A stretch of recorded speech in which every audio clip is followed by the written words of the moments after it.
Hello दोस्तों, कैसे हैं आप सब लोग। नमस्कार, आदाब, सत श्री अकाल। वीज़ा पोर्टल में आप सब लोगों का स्वागत है। आज बात करेंगे कनाडा टूरिस्ट वीज़ा के रिगार्डिंग क्या क्या डॉक्यूमेंटेशन आपको चाहिए कनाडा टूरिस्ट वीज़ा के लिए। और मैंने जो वीज़ाज़ अभी लिए हैं राइट, उसमें क्या क्या डॉक्यूमेंट्स उनके लगाए थे ताकि जो उनका वीज़ा अभी हमें मिल चुका है तो वो भी मैं आपके साथ शेयर करूँगा। जिन जिन लोगों ने मेरा चैनल सब्सक्राइब नहीं किया प्लीज़ सब्सक्राइब कीजिएगा, और जिन जिन लोगों ने सब्सक्राइब कर चुके हैं उनका धन्यवाद। चलिए आज की वीडियो पे ध्यान देते हैं। सबसे पहले हमें डॉक्यूमेंट्स जो टूरिस्ट वीज़ा के लिए चाहिए, हम कनाडा की बात करते हैं। आलमोस्ट सब कंट्रीज़ के डॉक्यूमेंट सेम होते हैं बट कुछ कुछ फ़र्क होता है अकॉर्डिंग टू कंट्री। जैसे उनकी फंडिंग होगी राइट, और आपका बिजनेस के रिलेटेड हो गया, थोड़ा बहुत चेंजेस होता है, ज़्यादा नहीं है। और सबसे पहले हमें चाहिए दोस्तों पासपोर्ट। पासपोर्ट में हमें कुछ चीज़ें देखने लायक होती हैं, लाइक जैसे 6 मंथ उसकी वैलिडिटी एटलीस्ट हो राइट। जो यहाँ पे जो आपका ये वाला फ्रंट पेज है यहाँ पे आपकी डेट होती है, 6 महीने की वैलिडिटी कम से कम होनी चाहिए राइट। और 2 पेज एटलीस्ट ब्लैंक होने चाहिए। जिनका फ्रेश पासपोर्ट है उनको तो ज़रूरत पड़ती नहीं है, बट जिनका पासपोर्ट पहले स्टैम्प हो चुका है, जैसे आपको ये दिखाया हुआ है मैंने, जिनके वीज़ाज़ लगे हुए हैं राइट, उनके 2 पेज ब्लैंक एटलीस्ट चाहिए। उसके बाद अगर आपकी कोई एंट्री एग्ज़िट स्टैम्प है, ये उन लोगों के लिए है जो पहले बाहर जा चुके हैं, जब बाहर ट्रैवल कर रहे हैं ना, उनके लिए है। अगर कोई नया है तो उनके लिए ये चीज़ें नहीं है। उसके बाद आपके एक फ़ोटो चाहिए 35 बाई 45 की, वाइट बैकग्राउंड। ये आप ध्यान रखिएगा, जो आपकी फ़ोटो है इसका बहुत बड़ा महत्व है इस वीज़ा के लिए। 35 बाई 45 वाइट बैकग्राउंड, 80% फेस होता है। तो ये मैंने आपको डेमो भी दे रखा है, ऐसे आपको फ़ोटो चाहिए। उसके बाद ट्रैवल प्लान आपका क्या है दोस्तों। सबसे महत्वपूर्ण बात ये होती है किसी भी कंट्री में जाने के लिए कि आपका ट्रैवल प्लान क्या है, कि आपको टूरिस्ट वीज़ा मिले, कहाँ जाना, आपने कैसे जाना। उसके रिगार्डिंग आपकी एक आइटनरी बनती है। आइटनरी में क्या रहता है, जैसे होटल बुकिंग होगी, एयर टिकट राइट। तो होटल बुकिंग में आपकी अकोमोडेशन डिटेल्स होती है कि आपने कितने दिन के लिए जाना। जैसे आपका 7 नाइट 8 डेज़ का प्लान है, 10 नाइट 11 डेज़ का प्लान है ना। तो ऐसे प्लान्स होते हैं।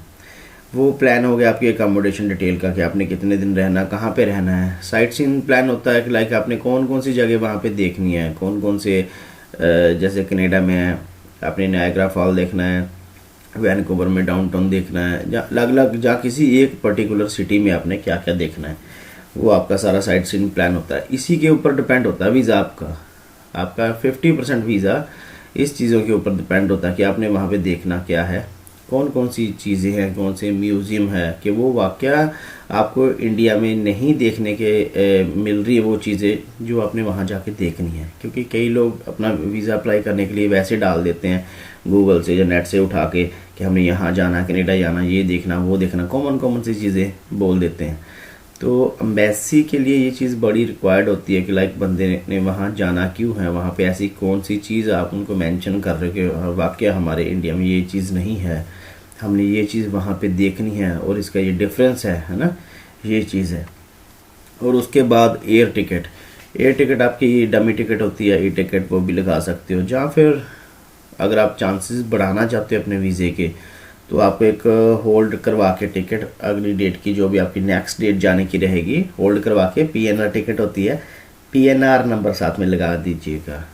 उसमें भी बहुत सारा फैक्ट पड़ता है कि एम्बेसी को पता होता है कि आपने टिकट होल्ड करवा रखी है, मीन्स आपने इसका चार्ज दे रखा है, तो आप जाने के इच्छुक है ना। और उसके बाद आती है ट्रैवल इंश्योरेंस। 30,000 यूरो की आपको ट्रैवल इंश्योरेंस चाहिए, या फिर आपको 50,000 यूएस डॉलर की इंश्योरेंस होती है। ट्रैवल इंश्योरेंस होती है दोस्तों, ये मैंडेटरी होती है, आपको बाय करनी पड़ती है। नियर अबाउट ये 3 से 5 हज़ार के बीच बीच होती है, ये आपको साथ में करवानी पड़ती है। ठीक है जी। और ये मेन चीज़ें आपकी वीज़ा लेने के लिए जो आपका ट्रैवल प्लान है राइट, ये आपका फर्स्ट स्टेप है। आइए चलते हैं स्टेप सेकंड की ओर। सबसे मेन बात, लिस्ट ऑफ डॉक्यूमेंट्स। आपको क्या क्या डॉक्यूमेंट्स चाहिए वीज़ा लेने के लिए। जैसे कि मैंने आपको बताया कि इस वीडियो के एंड तक आप देखना, लास्ट में मैं आपको कुछ वीज़ा शेयर करूंगा जो मेरे अभी लेटेस्ट वीज़ा आए हैं जनवरी 2022 में, राइट।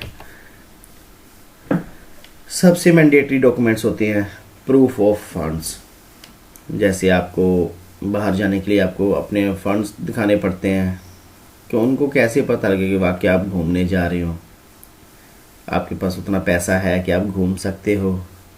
सेटिस्फैक्शन बेसिकली होती है, सेटिस्फैक्शन दिलवाना एम्बेसडर को कि हाँ मेरे पास इतना फ़ंड है, राइट, इतने फिक्स डिपॉजिट मेरे पास है, इतना मेरे पास कैश है कि मैं वहाँ पे जाके कोई 2 4 5 लाख रुपए खर्च सकता हूँ। Because her country tourist visa इसलिए देती है कि आप हमारे कंट्री में आओ और वहाँ पे जाके अपना पैसा खर्च करो, कि उनको इनकम हो उस चीज़ के लिए, राइट। सो ये चीज़ होती है। प्रूफ ऑफ फंड्स में दोस्तों नंबर 1 पे बैंक स्टेटमेंट 6 मंथ की आपकी चाहिए, राइट। और नंबर 2 पे आप इसमें फिक्स डिपॉजिट भी लगा सकते हो, LIC डिपॉजिट होता है जैसे वो लगा सकते हो, RD लगा सकते हो, FD होगी, RD होगी, स्टॉक्स होते हैं कई लोगों के पास, वो आप शो कर सकते हो, राइट। तो बैंक स्टेटमेंट भी आप ये चीज़ देखिएगा, नियर अबाउट आपके 6-7 लाख रुपए, 5 से 7 लाख के बीच की बैंक स्टेटमेंट एटलीस्ट हो, और 6 महीने की हो, कुछ ओल्ड फंड्स पड़े हों, है ना, कि एम्बेसी को वाकई पता लगे कि नए फंड नहीं डलवाए इन्होंने जाने के लिए, राइट, लेटेस्ट फंड नहीं है। तो ये चीज़ होती है। आपकी सेविंग होगी, करंट अकाउंट है, सैलरीड अकाउंट है, ये मैटर करता है, सबके फंड्स लग सकते साथ में। उसके बाद आता है प्रूफ ऑफ जॉब्स, जहाँ बिजनेस, लाइक अगर आप जॉब कर रहे हो तो आपको 6 महीने की सैलरी स्लिप्स साथ में लगानी है।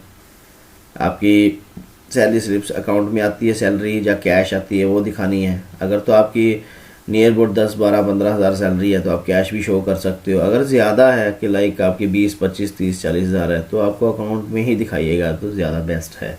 अदरवाइज वीज़ा के चांसेस नहीं आएंगे, बिकॉज वो एक तरह का फेक डॉक्यूमेंट्स लगेगा कि लाइक इन्होंने जस्ट वीज़ा पर्पज़ के लिए बनाया, ये जेन्युइनली जॉब नहीं कर रहे, राइट। उसके बाद आपकी जॉब की NOC ज़रूरी है। जो भी आपका एम्प्लॉयर है जहाँ पर आप जॉब कर रहे हो उनकी NOC ज़रूरी है। नो ऑब्जेक्शन सर्टिफिकेट होता है कि उनको कोई भी दिक्कत नहीं है और वो आपको 15-20 दिन और महीने का जितने का भी आपका ट्रैवल प्लान है वो आपको छुट्टी दे रहे हैं जाने के लिए। अगर आपका बिजनेस है दोस्तों तो आपको गवर्नमेंट रजिस्ट्रेशन लाइसेंस आपका हो गया, आपकी प्राइवेट लिमिटेड फर्म है, लिमिटेड फर्म है, जहाँ सिंपल आपका GST आपने भरा हुआ है, लिया GST नंबर लिया है, MSME लिया आपने, है ना। तो ये डॉक्यूमेंट्स आपको दिखाने पड़ते हैं, रजिस्ट्रेशन बेसिकली दिखानी पड़ती है, फॉर्म F&B भी हो गया, राइट, अपने बिजनेस का। और उसके बाद आपको इसके साथ अपने बिल्स, जो भी आप काम करते हो, जो भी आपका काम है ना, उसके बिल्स हो गए कि आप उनको कि आपका रेगुलर बिजनेस है उसमें इनकम आ रही है जा रही है, बिल्स से पता लग जाता है कि हाँ इनका जो परचेजिंग चल रही है, सेलिंग और परचेजिंग चल रही है। प्लस आपका इसमें करंट अकाउंट ज़रूरी है, आप GST भरो, करंट अकाउंट ज़रूरी है। करंट अकाउंट में भी आपका एटलीस्ट 4-5 लाख रुपए बैलेंस होना चाहिए, सेविंग में भी 2-3 लाख रुपए बैलेंस होना चाहिए अगर आपको वीज़ा डेफिनेटली लेना है तो, राइट। उसी के रिलेटेड आपका अगर अकाउंट्स डिटेल के ऊपर बहुत मैटर करता है, तो ये चीज़ें बिजनेस में ज़रूरी है। उसके बाद प्रूफ ऑफ इनकम टैक्स, आप ITR 3 ईयर्स की आपकी ITR है। कई लोग अनपेड रखते हैं, लाइक जैसे 2-2.5 लाख की 3 लाख की होती है ITR जिसमें कोई टैक्स नहीं पे करते हैं। कई लोग करते हैं टैक्स पे, जो कि बेनिफिशियल है। टैक्स हमेशा हमें पे करना चाहिए, ये बेनिफिशियल चीज़ है। उसके बाद कंपटीशन होती है ITR के साथ, वो लगेगी फॉर्म 16। कई लोग गवर्नमेंट जॉब के ऊपर भी होते हैं, उनका एक फॉर्म 16 आता है उनकी गवर्नमेंट की तरफ से, राइट, तो वो साथ में लगेगा। CA की नेटवर्थ रिपोर्ट होती है, लाइक उसमें आपके जो भी एसेट्स हैं, मूवेबल इमूवेबल, वो एसेट्स होते हैं। CA रिपोर्ट ज़रूरी होती है। आपका कोई भी अपना CA है, आप उनसे बनवा सकते हैं CA रिपोर्ट, उसमें आपके सारे एसेट्स आ जाते हैं, लाइक उसमें प्रॉपर्टी वैल्यूएशंस आ जाती है कि आपके पास इतने फंड्स है, इतनी प्रॉपर्टीज़ है, तो वो CA रिपोर्ट से आपको एक एक चीज़ क्लैरिफिकेशन हो जाती है एम्बेसी को कि लाइक आपके पास कितने फंड्स है, कितने आपके पास पड़े हैं, है ना, और वो चीज़ें होती हैं, ये चीज़ ज़रूरी है। उसके बाद आते हैं other national identity documents, like आपके पास एक तो पासपोर्ट हो गया, राइट। उसके बाद और क्या क्या डॉक्यूमेंट्स जो आपको साथ चाहिए वीज़ा अप्लाई करने के लिए, आधार कार्ड हो गया, वोटर कार्ड हो गया, ड्राइविंग लाइसेंस हो गया, कोई भी गवर्नमेंट आइडेंटिटी, लाइक जैसे आप किसी गवर्नमेंट एम्प्लॉय हो, गवर्नमेंट जॉब पे आप काम कर रहे हो, आपकी वो आइडेंटिटी साथ में चल सकती है। बिकॉज जब आपने वीज़ा ऑनलाइन अप्लाई करना तो आपको इन डॉक्यूमेंट्स की ज़रूरत पड़ेगी। मैं आपको आगे सारा बताऊंगा कैसे कैसे आपने ये करना है। उसके बाद दोस्तों आता है cover letter, purpose of visit letter. आपका ये सबसे मेन डॉक्यूमेंट है जो आपके वीज़ा फाइल के सबसे ऊपर होता है, और इसी चीज़ को पढ़कर एम्बेसडर ने आपका 99% आपका वीज़ा इशू करते हैं, जो कवरिंग लेटर होता है। आने वाली वीडियो में मैं आपको ये भी बताऊंगा कि कैसे बनेगा, इसमें क्या क्या चीज़ें मेंशन करनी होती है, बिकॉज ये काफ़ी माइंड का गेम है, इसी के ऊपर वीज़ा टिका होता है। तो इसमें आपको क्या क्या चाहिए बेसिकली मैं आपको बता देता हूँ। इंक्लूडिंग ट्रैवल डेट्स, आप कौन कौन सी डेट्स को ट्रैवल कर रहे हो, ट्रैवल आइटनरी जैसे मैंने आपको पहले दिखाई थी कि आपको कौन कौन सी डेट को आपने जाना है, क्या क्या वहाँ पे देखना है। अगर आपकी होटल बुकिंग है, होटल का नाम, अपनी एयरलाइन का नाम, राइट, आपने स्टे कहाँ पे करना, कहाँ कहाँ आपके प्लान है जाने का, वो इसमें सारा कवर लेटर में दिखाया जाता है। अगर आपको इनविटेशन है किसी का, लाइक बिजनेस इनविटेशंस होते हैं, कुछ बिजनेस मीटिंग्स होती हैं, उनके इनविटेशंस आते हैं, जहाँ फिर स्पॉन्सर किसी का कोई ब्लड रिलेशनशिप है, वो स्पॉन्सर अवेलेबल है आपके पास, तो उन्हीं की डिटेल सारी डलती है कि हाँ हमें इन्होंने इन्वाइट किया बिजनेस के लिए, इन्होंने हमें इन्वाइट किया है स्पॉन्सर्स के लिए। तो इनमें इन्विटेशन लेटर की पूरी डिटेल आती है, कहाँ बिजनेस मीटिंग है, कहाँ जाना है, और कितने दिन का आपका बिजनेस प्लान है, वापस आपने कब आना है, राइट। और उसके अलावा आपने वहाँ पे कुछ देखना चाहते हो कि नहीं, वो मेंशन करना पड़ेगा, राइट। और उसके बाद अगर आपके पास स्पॉन्सर है, स्पॉन्सर मीन्स आपका कोई ब्लड रिलेशन, सपोज मैं हूँ, मेरे मामा जी वहाँ पे है, या मेरे बुआ जी वहाँ पे है, कोई भी आपका ब्लड रिलेशन है जिन्होंने आपको स्पॉन्सर किया किसी मैरिज फंक्शन के लिए, किसी बर्थडे पार्टी के लिए, जहाँ वैसे घूमने के लिए स्पॉन्सर किया, तो उनकी डिटेल्स आती है कि हमें इन्होंने स्पॉन्सर कर रखा है, ये हमारा सारा खर्चा उठाएंगे वहाँ रहने का, खाने का, पीने का, घूमने का, फिरने का, राइट। तो वो चीज़ें यहाँ पे मेंशन होती है, काफ़ी सारी होती है। ये कवर लेटर के अंदर जो भी चीज़ मेंशन की जाती है वही आपकी फाइल होती है बेसिकली, राइट। सो उसके बाद आपको क्या डॉक्यूमेंट्स चाहिए, प्रूफ ऑफ रिलेशनशिप। ये रिलेशनशिप दिखाना पड़ता है आपको बेसिकली, जैसे आप अपनी फैमिली के साथ जा रहे हो, हस्बैंड वाइफ जा रहे हो, मैरिज सर्टिफिकेट लगता है, बच्चे साथ जा रहे हैं, बर्थ सर्टिफिकेट लगते हैं। और इसमें आपको सपोज किसी ने स्पॉन्सर किया है, आपके किसी ब्लड रिलेशन ने स्पॉन्सर किया, तो उनके साथ आपका क्या रिलेशन है, जैसे नेशनल डॉक्यूमेंट्स होते हैं, आधार कार्ड हो गया, इस पे भी आपके फादर का नाम सेम होता है, और जिन्होंने आपको बुलाया उनके फादर का नाम और एड्रेस सेम होता है इंडिया वाला, राइट। ये चीज़ मैटर करती है। और पासपोर्ट हो गया, पासपोर्ट मेंशन कर सकते हैं, बिकॉज जो आपका होम एड्रेस है वो उनका भी सेम हो, आपका भी सेम हो, दैट मीन्स आपका ब्लड रिलेशन है, एक ही घर में आप रहते हो। जैसे आपका कोई रियल ब्रदर बुलाया, जैसे मैं अभी यूएसए से बोल रहा हूँ, मैं अमेरिका में हूँ और मेरे ब्रदर ने मुझे बुलाया था जब, तो हमारा एड्रेस पासपोर्ट का दोनों भाइयों का सेम था, तो वीज़ा मिलने के चांस बढ़ गए थे, राइट। सो उसके बाद अप्लाई कैसे करना, हाउ टू अप्लाई।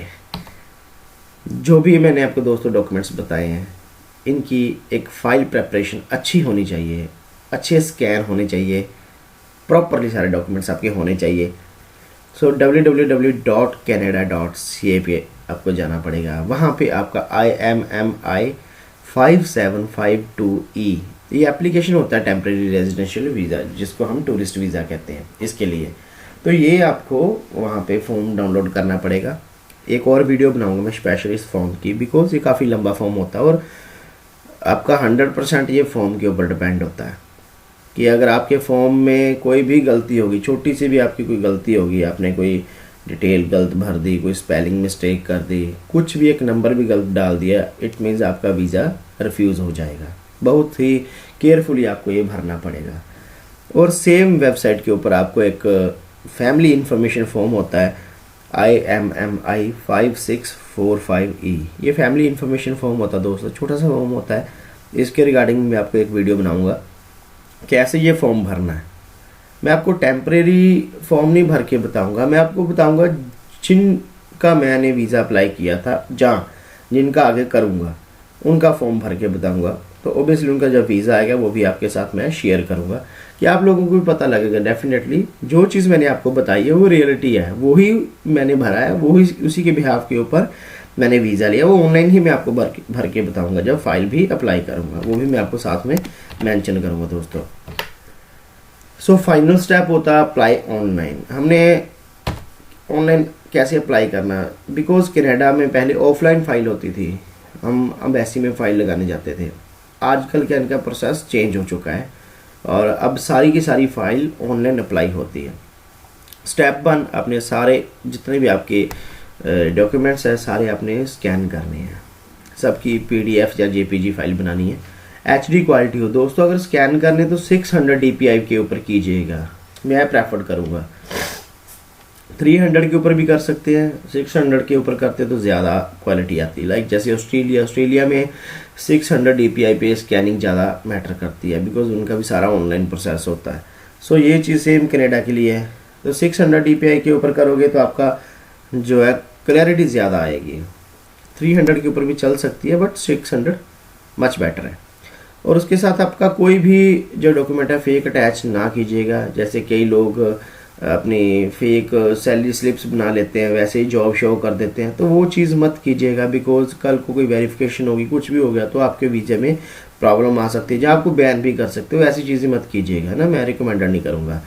और एक अपना न्यू फोल्डर, किसी भी डेस्कटॉप के ऊपर अपना एक न्यू फोल्डर बनाओ, सारे डॉक्यूमेंट्स स्कैन करके 1 बाय 1 उनका नाम नीचे लिख कर रीनेम करके जो जो भी डॉक्यूमेंट है उसको वहाँ पे सेव करो, ताकि आपको फाइंड करना इजी रहे जब आपने ऑनलाइन अप्लाई करना है। उसके बाद आपको क्रिएट योर GC की लॉगिन अकाउंट, आपको एक GC की लॉगिन अकाउंट बनाना पड़ेगा वहाँ पे अपनी फाइल्स सारी अपलोड करने के लिए, राइट। और ऑनलाइन फ़ीस पे करनी पड़ेगी। और ये आपका www.cic.gc.ca के ऊपर जाके एक आपका GC की लॉगिन अकाउंट बनेगा। आप गूगल के ऊपर भी वैसे सर्च कर सकते हो GC की लॉगिन अकाउंट, वहाँ पे आपको अपना अकाउंट लॉगिन करना है। काफ़ी सारे क्वेश्चनिंग होती है, वो भरनी है। उसके बाद आपका एक अकाउंट क्रिएट हो जाएगा। उसके बाद आपकी जो फाइल है ऑनलाइन अप्लाई की जाएगी दोस्तों। सो ये मेरा मेन प्रोसेस है जिसके रिगार्डिंग हमने जैसे जो मैंने आज तक किया है, मैंने लास्ट टाइम अभी वीज़ास लिए हैं, तो सेम जो मैंने प्रोसेस आपको बताया है एज इट मैंने फॉलो करके वीज़ास अभी लिए हैं, राइट। सो इनका रिज़ल्ट भी मेरे पास आ चुका, मैं आपके साथ शेयर करता हूँ। किसी भी तरीके की आपको कोई भी इन्फॉर्मेशन चाहिए, मेरे चैनल को सब्सक्राइब कीजिए, मुझे कमेंट करके पूछिए, मेरी ईमेल आईडी मेंशन रहेगी, आप मुझे ईमेल करके कुछ भी पूछ सकते हो, मैं आपको 110% उसका रिवर्ट बैक करूँगा। इंस्टाग्राम अकाउंट दूंगा, इंस्टाग्राम पे आप मुझे फॉलो कर सकते हो। वहाँ पे मुझे कोई भी क्वेश्चन करना चाहते हो, किसी को कोई भी फाइल के रिलेटेड कुछ भी पूछना हो, कुछ भी प्रिपरेशन करवानी हो, कोई फाइल कोई डॉक्यूमेंट्स रेडी करवाना हो, मुझे पूछ सकते हो, राइट। सो मैं फाइनली आपको बताता हूँ कैसे मैंने जो आपको प्रोसेस बताया है इसके रिगार्डिंग मैंने कैसे वीज़ा लिया। सो मुझे जो रिज़ल्ट मिला है 2022 में, मेरा न्यू ईयर बहुत अच्छा रहा है। ये देखिएगा 21/1/2022 को मेरे वीज़ा मिला है। ये 2 वीज़ाज मेरे 21 जनवरी 2022 और 2 वीज़ा मेरे 26 जनवरी 2022 को लगे थे दोस्तों। सो यही सेम प्रोसेस मैंने फॉलो किया जैसे कि मैंने आपको बताया है। इसके रिगार्डिंग आपको कोई भी आपका क्वेश्चन है मुझे बताइएगा। बाकी जो जो भी फॉर्म कैसे अप्लाई होगा, कैसे वीज़ा अप्लाई होगा, क्या क्या डॉक्यूमेंटेशन कैसे कैसे रेडी होगी, सब के रिलेटेड कैसे कवर लेटर बनेगा, आइटनरी कैसे बनेगी, कैसे बनानी है, मैं आपको हर वीडियो दूंगा। आप मेरा चैनल सब्सक्राइब कीजिएगा और जुड़े रहिए मेरे साथ। थैंक यू दोस्तों, thanks for watching visa portal. और प्लीज़ लाइक कमेंट सब्सक्राइब कीजिएगा। धन्यवाद।